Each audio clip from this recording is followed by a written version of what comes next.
हाय,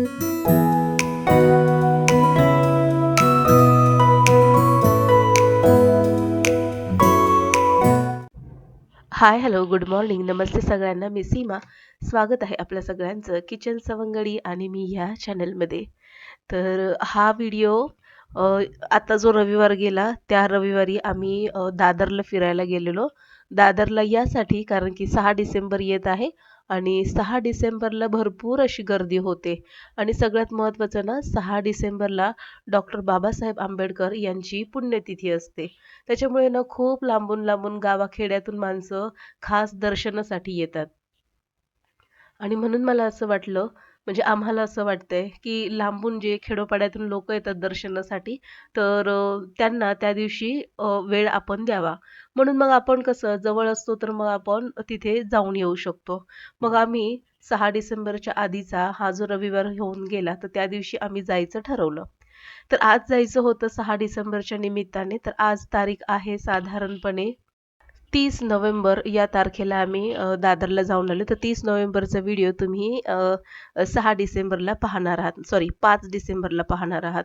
तर आता बाहेर निघायचं म्हटल्यानंतर घरामध्ये जे पाठीमागचे फॅमिली मेंबर्स आहेत त्यांना काहीतरी जेवायला वगैरे बनावं लागेल. तर म्हणून मग मी काय केलं, घरातली सगळी कामं जितकी उरकता येतील तितकी उरकली.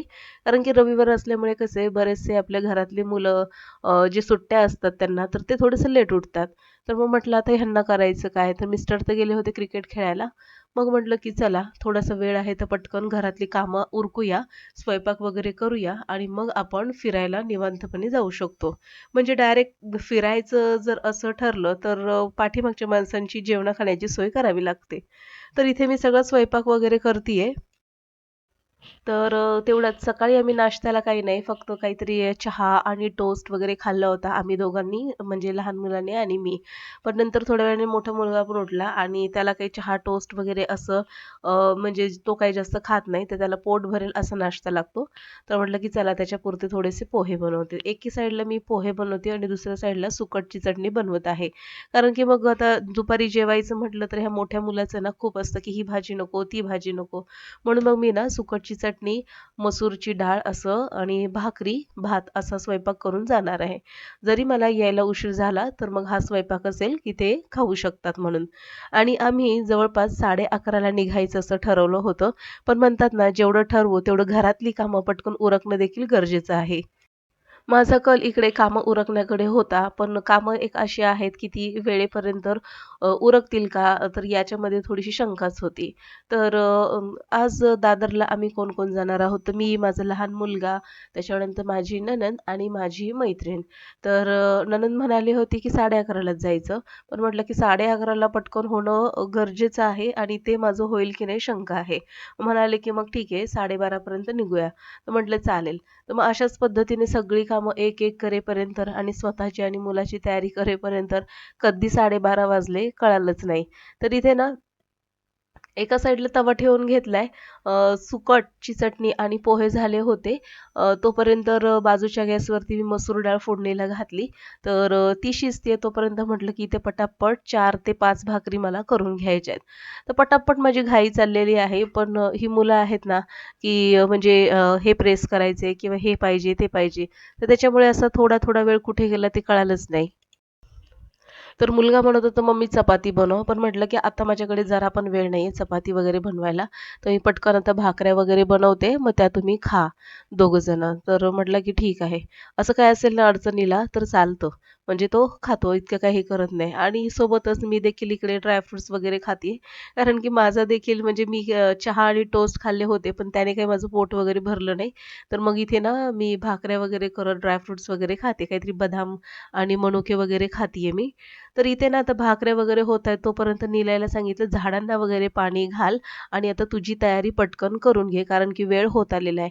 त्याला म्हटलं, "तुला जेवायचं असेल तर जेवून घे, मग पुन्हा तिथे जायला जर उशीर झाला, तर मग तिथे खायला-प्यायला थोडासा वेळ लागेल." निलयला गरमागरम डाळ आणि भात पाहिजे होता. तर त्याला म्हटलं, "थोडा वेळ थांब, थोडीशी डाळ शिजायची बाकी आहे." तोपर्यंत मग तो त्याचं जे म्युझिक इन्स्ट्रुमेंट आहे तो वाजवत बसला आणि त्याला म्हटलं, की "ते करतोय तोपर्यंत हॉलमध्ये जितका तुला पसारा दिसतोय तितका आवर." कारण की ना असं वाटतं, की घरी बाहेरून फिरून आल्यानंतर घरी ना असं घर थोडंसं टापटीप स्वच्छ असं दिसावं. कारण की आधीच जर घरामध्ये पसारा वगैरे करून गेला, तर आपल्याशिवाय कोणी आवरणारं नसतं. पण घरी आल्यानंतर असं साफ स्वच्छ घर दिसलं ना, तर एक शांती वाटते मनाला. तर पटापट भाकऱ्या वगैरे करून घेतल्या आणि आता हा गॅसचा ओटा वगैरे सगळं आवरून घेते. सिंकमध्ये थोडीशी स्वयंपाकाची आणि नाश्त्याची भांडी पडलेली, ती देखील मी लगेचच आवरून घेणार आहे आणि रात्रीची घासून ठेवलेली भांडी तशीच खाली पडलेली आहेत. आता म्हटलं ही भांडी वगैरे लावण्यामध्ये मी काही जास्त वेळ घालवणार नाहीये. पटापट मला आवरायचंय. तर किचनचा ओटा पटापट आता पुसून घेते आणि झटपट ही जी भांडी आहेत सिंकमध्ये पडलेली, तर ती पटापट आवरून घेणार आहे. तसं बघायला गेलं तर 6 डिसेंबरलाच जाणं गरजेचं असतं, म्हणजे तिथे जाणं उचित आहे. पण खरं सांगू का 6 डिसेंबरला खूप माणसं येतात आणि खूप खेड्यापाड्यातून माणसं आलेली असतात. एक-एक दिवस त्यांचा तिथे मुक्काम असतो आणि त्यांना ना दर्शन वगैरे भेटत नाही. मग अशा वेळेस आम्ही काय करतो 6 डिसेंबरच्या आधी 1 आठवड्यामध्ये जो पण दिवस आम्हाला सुट्टीचा असतो किंवा सुटेबल असतो, तर त्या दिवसामध्ये आम्ही जाण्याचं ठरवतो. तर हे बघा आता आम्ही चाललेलो आहोत कल्याण स्टेशनवर आम्ही आहोत. माझी नणंद, माझी मैत्रीण आणि माझा मुलगा आणि आम्ही आता ॲक्सिलेटरवर आहोत आणि आता चाललेलो आहोत ब्रिजवरती. कारण की ब्रिजवरूनच आम्हाला कळणार आहे की ट्रेन कोणती आहे.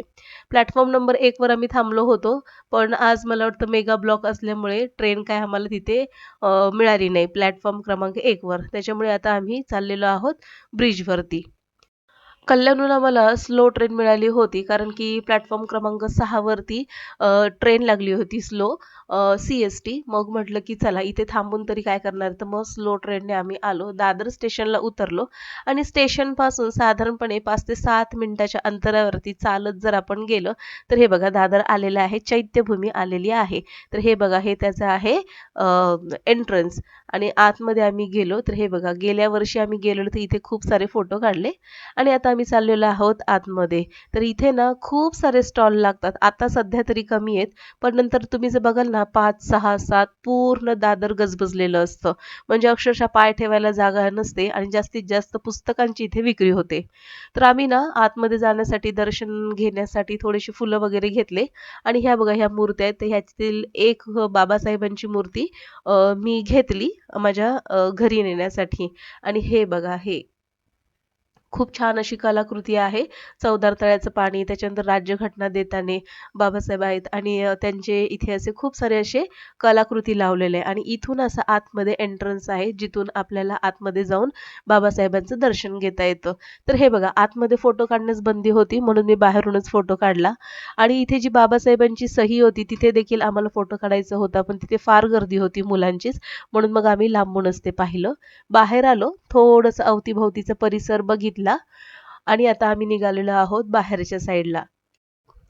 दरवर्षी का होईना 6 डिसेंबर पुण्यतिथी बाबासाहेबांची या निमित्ताने इथे आमची दरवर्षी एक तरी भेट होतेच होते. तर इथे आम्ही बाहेर आलो आणि इथे आम्हाला भेटले आमचे पाहुणे. तर हे पाहुणे कोल्हापूरवरून आले होते, खास ते देखील दर्शनासाठी. तर त्यांच्याशी आम्ही थोड्याशा गप्पा-गोष्टी केल्या, बरेचसे इथे फोटो वगैरे काढले आणि आता बाहेर थोडंसं आमच्या निलयला समुद्रावरती जायचं होतं. इथे फोटो वगैरे काढलेले आहेत आम्ही सगळ्यांनी. इथे खूप सारी पुस्तकं होती, मूर्त्या होत्या, सोबतच कीचेन, लॉकेट होते, फ्रेम होत्या. संविधान वगैरे असं विकायला वगैरे ठेवलं होतं तिथे. चिवर होतं. तर भरपूर सारं काही-काही होतं तिथे.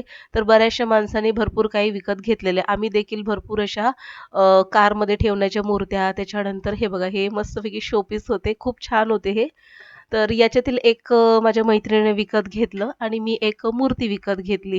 खूप सुंदर आहे. इथे आल्यानंतर असं वाटतं, की म्हणजे एखादी तरी मूर्ती वगैरे असावी म्हणून. इथे थोडासा वेळ आम्ही घालवला. खूप साऱ्या मूर्त्या आणि फ्रेम आम्ही बघत होतो आणि तोपर्यंत निलय आणि त्याचे अतू इथे बीचवर गेले. बघा खूप सुंदर असा समुद्र आहे आणि बीचवर ना संध्याकाळच्या वेळेस खूप सारी माणसं आपल्या लहान-लहान मुलांना घेऊन येतात फिरायला वगैरे. तर समोरच सी लिंक आहे आणि इथे निलय उठायलाच तयार नव्हता. त्याला जबरदस्तीने म्हटलं, की "चल आपल्याला आणखीन थोडंसं पुढे देखील जायचंय." खरं तर राजगृह देखील आजच बघायचं होतं, पण खूप उशीर होत होता असं मला जाणवलं नंतर. तर इथे त्याने थोडंसं समुद्रावरती, बीचवरती थोडासा वेळ वगैरे घालवला. कसं आहे, आपण कधीतरीच येतो, तर मुलांना थोडासा वेळ दिला पाहिजे. आणि तिथे पलीकडे वैभवशाली दादर म्हणून लिहिलं होतं आणि खरंचच खूप सुंदर आहे दादर, म्हणजे हे ठिकाण बघायला चैत्यभूमी. खरंचच वैभवशाली आहे असं म्हणायला हरकत नाही. तर इथे ना आता आम्ही वरती उद्यानामध्ये आलेलो आहोत आणि खूप सुंदर असं पाहायला इथे आहे. बसायला बेंचेस आहेत, झाडं लावलेली आहेत आणि इथे किनाऱ्यावरून आपण समुद्र वगैरे पाहू शकतो. थोडासा वेळ घालवला समुद्रावरती आणि मग आता आम्ही निघालेलो आहोत घरी. 6 डिसेंबर डॉक्टर बाबासाहेब आंबेडकरांची पुण्यतिथी आणि त्यानिमित्ताने आम्ही आज दादरला जाऊन म्हणजे चैत्यभूमीला जाऊन दर्शन वगैरे घेतलं. तर असा होता आजचा माझा दिवस. तर आजचा ब्लॉग आवडल्यास नक्कीच लाईक करा. भेटू पुन्हा. तोपर्यंत बाय.